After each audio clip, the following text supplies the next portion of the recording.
everyone, my name is Charyl Monderondo together with my peer Miss Mesa. So for today's presentation, we are going to talk about the child find through a pre-referral process.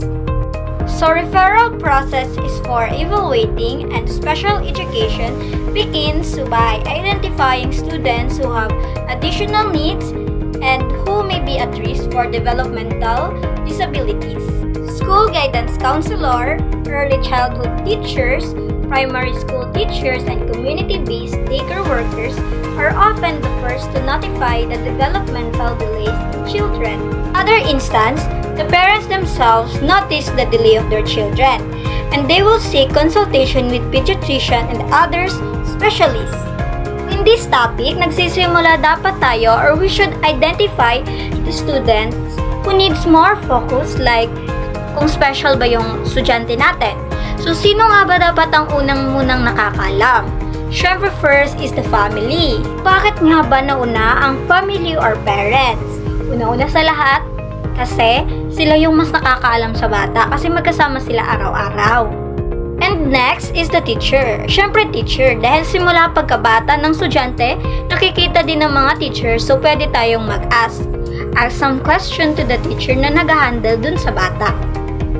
And next is the environment. Pwede tayong humingi ng tulong sa mga may profession like psychiatrist or any profession na may connect sa pag-identify sa mga batang kabilang sa special education or the students with disabilities inborn man or nakuha niya man ito sa kanyang paglaki. Talk about the pre-referral process. So when we say pre-referral process, a child noted to have significant difficulties, competencies, and development milestone may be referred by parents and teachers for observation assessment. So we need to observe the child's behavior including interaction with parents, teachers, and peers. So dito na nga pumapasok yung mag-o-observe tayo, or we should observe the child kung paano siya makipag-socialize or paano siya mag-interact sa mga kaklase niya and teachers niya. So next, we need to collaborate to find ways. So ano nga ba ang collaborate to find ways? So we should interview the parents and the teachers to gather more information about the child. Syempre, kailangan din natin ng information or kanino nga ba natin malalaman. First is to the parents kasi sila yung nag-aalaga sa mga bata or sila ang mas nakakaalam. Second is the teacher because sila yung kasama ng bata sa eskwelahan.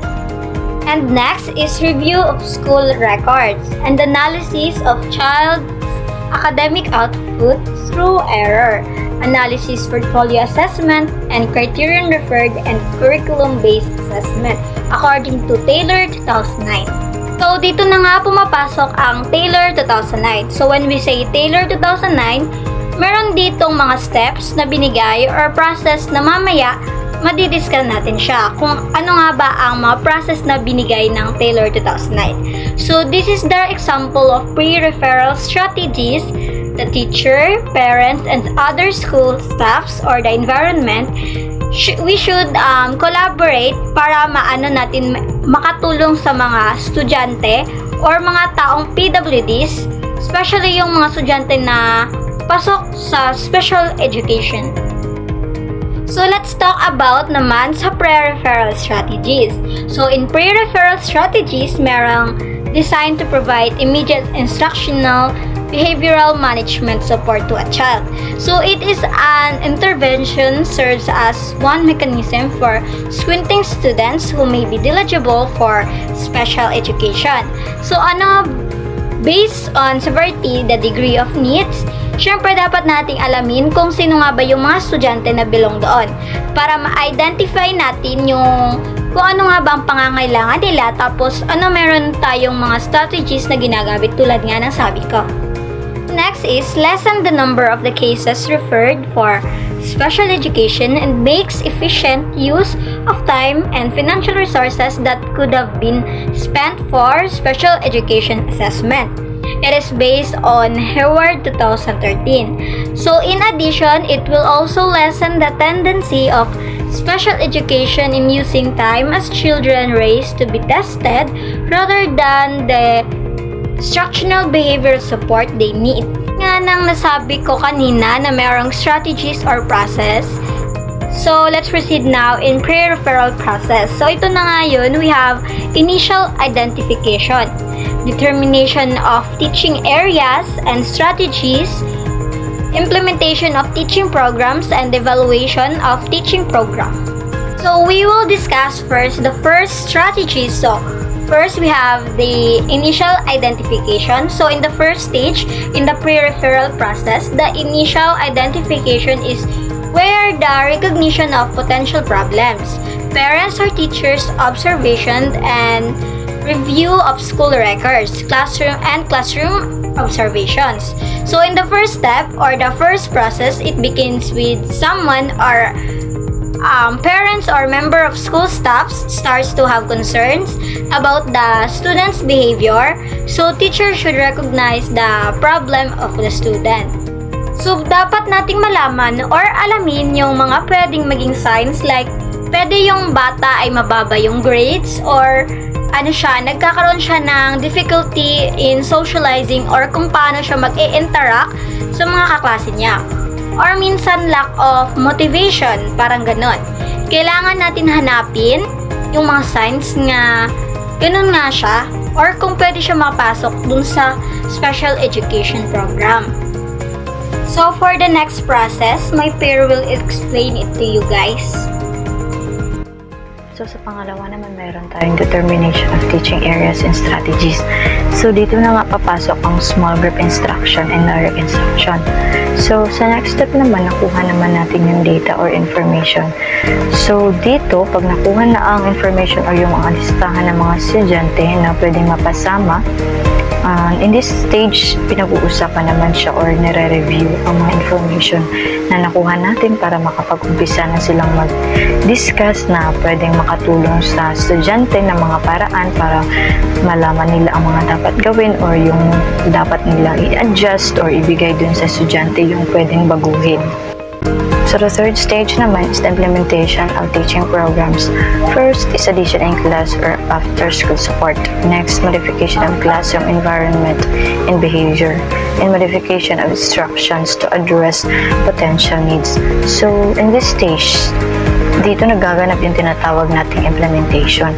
Yung mga planong pinag-usapan nila or yung mga strategy na pwede nilang imungkahi dito na yun ini-implement tapos kailangan i-monitor ito ng guro or any person that involved in that situation kung magiging effective nga siya or kapaki-pakinabal yung in-implement nila or kung sa ganitong strategiya nakakatulong sa bata mag-develop ng thinking o nakakatulong nga ba sa kanya or na mapabilong sa normal class. So lastly, in the last steps, meron tayong evaluation of teaching program. So determine the effectiveness of programs on learning and behavior. Dito sa last steps, dito na pumapasok ang salita kung naging effective nga ba. Tapos na or na-implement na. So ang mangyayari dito, dapat alam ng teacher yung naging progress or may naging progress pa o pagbabago na in-implement natin. So, kapag walang na-identify na pagbabago or dun sa strategy na ginawa, dito na kino-consider yung kung ipagpatuloy pa nga ba nila yung strategy yung ginawa nila or dapat ba silang mag-isip or may dapat ba palitan o baguhin dun sa ginawa nilang strategy or kung yung estudyante na nga ay dapat na siyang i-belong sa special education. Parang ganun nga yung 4 na steps. So, in addition, magdadagdag lang ako ng konting allowance. So, ano nga ba yung naging kalabasan or goals and benefits ng pre-referral process sa magulang and sa teachers to the community? Ang una ay provides a forum for a teacher and other team member, including parents, to discuss how to meet students' needs. Para sa akin, napakahalaga ng connection ng teacher to the parents kasi sila dapat yung lagi nag-uusap or nagbibigay ng suggestion o idea. Mas nakakatulong yun sa bata. Mas malalaman natin yung dapat nating gawin sa isang bata na paraan para makatulong sa pagbabago o sa pag-develop ng kanyang thinking skills or mga kaya niyang gawin. Next naman is empowers general education teachers with variety of strategies to better serve diverse learners. So, dito naman, kailangan din nating pakipag-communicate sa teachers. Siyempre, hindi lang puro teachers lang, kailangan din natin silang bigyan ng idea or something na dapat nilang gawin para magkaroon ng magandang edukasyon or maibigay yung pangangailangan ng bata na hindi lang basta tayo aasa.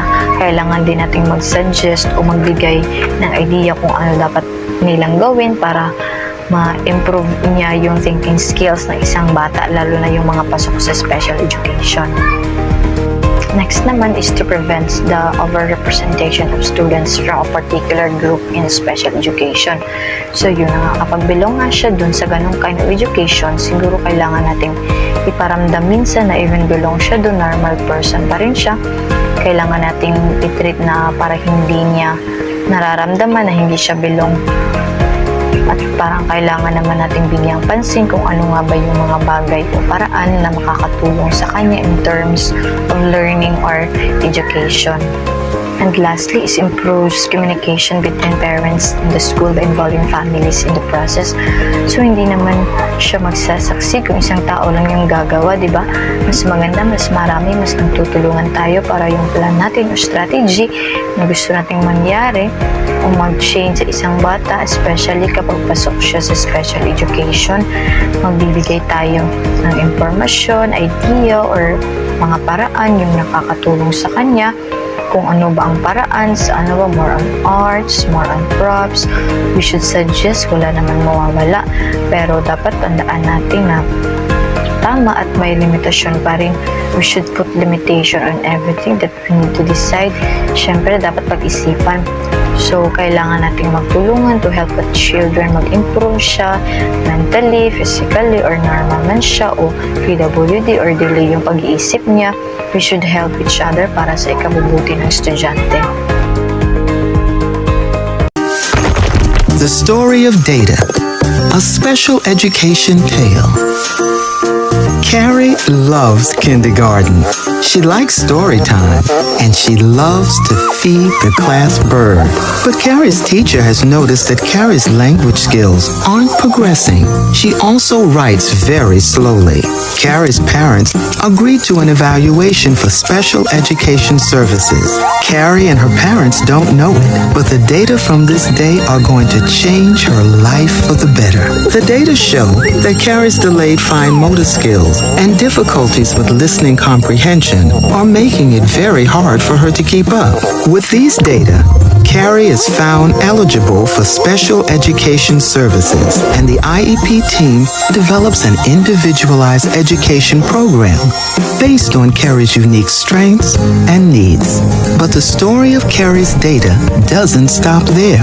Carrie's confidential special education data are protected and then combined with data from other children with disabilities at Carrie's school. Using these combined data, Carrie's principal and special education director agree they need to shift resources to have more time from the speech therapist to meet the needs of all children with disabilities at Carrie's school. The district's special education director sees that a large number of students with disabilities will be moving to the middle school next year. She is able to work with the superintendent and principals to get the right staff in place. These data help the State Board of Education see that students with disabilities are graduating at low rates. The state decides to commit additional funds to address graduation rates. And these data aren't finished helping. Education researchers and federal policymakers are able to use these combined data from Carrie and millions of children like her to better understand the relationship between educational environments and outcomes for children with disabilities. Thanks to these special education data, Carrie State can then support efforts to incorporate research-based practices to improve teaching and learning. Her school district will be able to use these combined data and suggestions for policies and practices to improve the district's effort to provide efficient and effective programs. Thanks to these data, Carrie has the support she needs to thrive in school without missing out on story time or feeding the class bird.